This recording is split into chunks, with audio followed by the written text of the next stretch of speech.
Bilimbi. Kilala mo ba ang prutas na ito na tinatawag nga rin nating kamyas? Maasim at masarap na sangkap sa mga lutuin. Subalit kung may puno nga ng kamyas o bilimbi sa inyo, marahil ay hindi mo nga ito madalas pinapansin. Subalit batid mo ba na napakarami pa pala nitong gamit at pwedeng pakinabang kesa nga hayaan lamang na mahulog sa lupa? Hello, what's up? Your best here. Kaya naman halika at isa-isahin nga natin ang mga pwede mong gawin sa kamyas at ang mga hatid nitong benepisyo sa kalusugan natin. Pero bago tayo magpatuloy, kung bago ka pa lamang dito sa ating channel, ay huwag mong kalimutan na pindutin ang subscribe button at ang notification bell at mag-follow na rin sa ating Facebook page upang lagi kang updated sa aking mga bagong uploads. Averoa bilimbi. Bilimbi, cucumber tree, tree sorrel, o mas kilala natin sa katawagang kamyas. Isang klase ng puno na mayroong hitik at maraming bunga sa katawan kapag kapanahunan nito.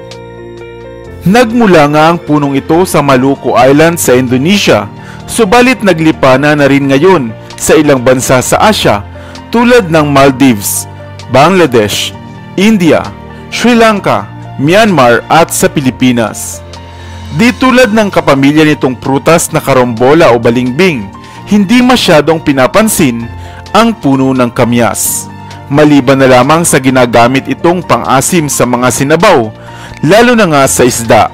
Ngunit batid mo ba na napakarami pa palang gamit at pakinabang ng punong ito? Ang mga bulaklak nga nito sa Maldives ay karaniwang ginagamit na pangkulay ng mga tela na ginagawang damit. Dahil masyadong ang maasim ang bilimbi o kamyas, maaari rin itong gamitin sa pagpapaputi o pagtanggal ng mga mancha sa mga labahin o maruming damit, at gayon din sa mga kinakalawang na gulok o mga kutsilyo. Ginagamit din ito sa India bilang pang-asim sa curry o ginagawang pickles. At sa Indonesia naman, gaya rin dito sa atin sa Pilipinas, kadalasan ngang ginagamit na pang-asim sa mga sinabawang gulay at isda tulad ng paksiw, sinigang at pinangat, ang prutas na kamyas. Maaari mo rin itong patuyuin at paglaon na isangkap naman sa mga vegetable salad. Minsan rin ito ay mainam na gawing minatamis o kamyas jam na karaniwang ginagawa naman sa bansang Malaysia. Ang kamyas din ay maaaring gamiting sangkap sa paggawa ng alak dahil ito ay maaaring i-preserve at bumababa rin ang acidity sa paglipas ng panahon. Maaari mo ring gamitin ang kamyas upang muling maibalik ang kinis at kutis ng inyong balat. Ang mga dahon naman ng kamyas na pinakuluan ay mainam na panghugas sa mga sugat, rashes at galos, at mainam rin sa mayroong ubo at lagnat. Pinaniniwalaan rin na mainam ipaligo ang pinakuluang dahon nito kapag kayo ay bagong panganak at kung kayo ay ginagawan o kinukulam. Ang maasim ng kamyas na ito ay isang anti-inflammatory, anti-diabetic, anti-hypertensive, anti-cancer at antimicrobial dahil sa mataas nitong acid content. Ngunit huwag naman ang labis-labis na pagkonsumo nito dahil maaari itong magdulot ng heartburn at ilang gastrointestinal problems.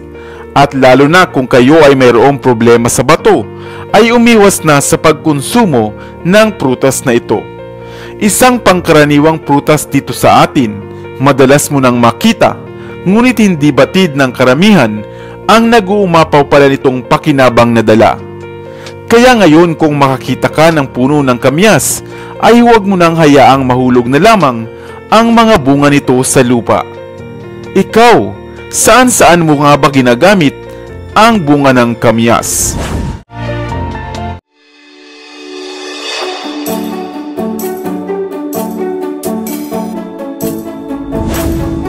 Nakita mo na rin ba ang prutas na ito sa inyong bakuran? Isang klase ng prutas na kulay puti at kadalasan ay kulay rosas o kulay pula. Kumpul-kumpul at 6 hugis kasoy ang bunga. Ano nga ba ang tawag nito sa inyo? At batid mo rin ba na ang puno at prutas na ito pala ay maraming gamit at pakinabang sa atin? Ngunit madalas ay hinahayaan lamang natin na mahulog sa lupa. Hello, what's up? Your best here. Sa videong ito ay ating alamin ang mga gamit at pakinabang at nutrisyong hatid ng punong ito na kung tawagin ay makopa. Ang Syzygium samarangiens o wax apple, Java apple o tinatawag nga nating makopa ay isang klase ng puno na bahagi ng Myrtaceae family.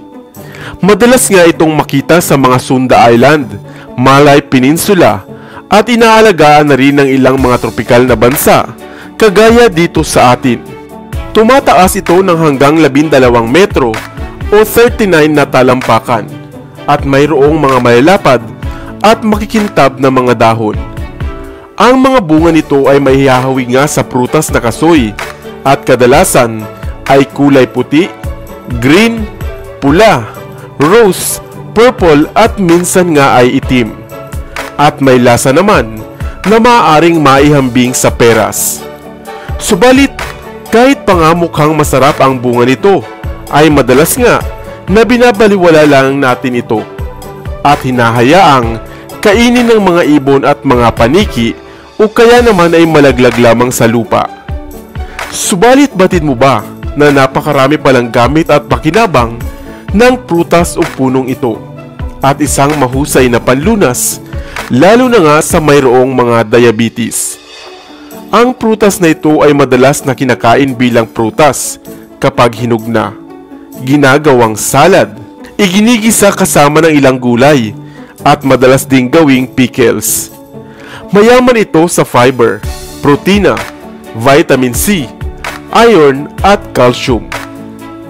Nakatutulong ito upang mapababa ang risk sa pagkakaroon ng stroke at dahil mayaman ito sa fiber, ay mahusay ito sa pagpapanatili ng maayos na metabolismo at upang makaiwas na rin sa constipation.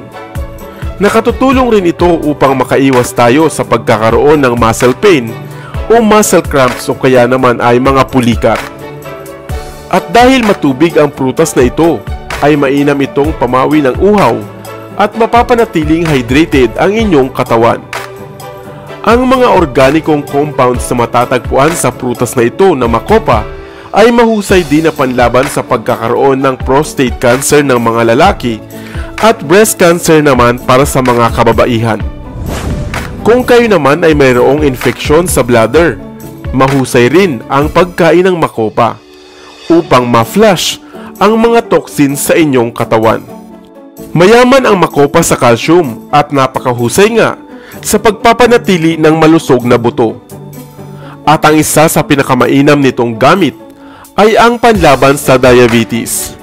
Ang taglay nitong Jambusin ay pumipigil nga sa paglala ng kondisyon ng diabetes. At maging ang mga dahon nito ay maaari nyo ngang ibilad, durugin at gawing tsaa at maaaring gawing substitute na inumin sa umaga.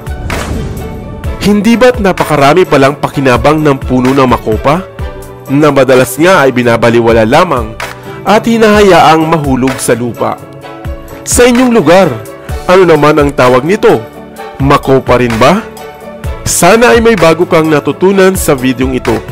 Iwan ka naman ng comment sa comment section sa ibaba. I-like at i-share mo na rin para naman sa kaalaman ng iba.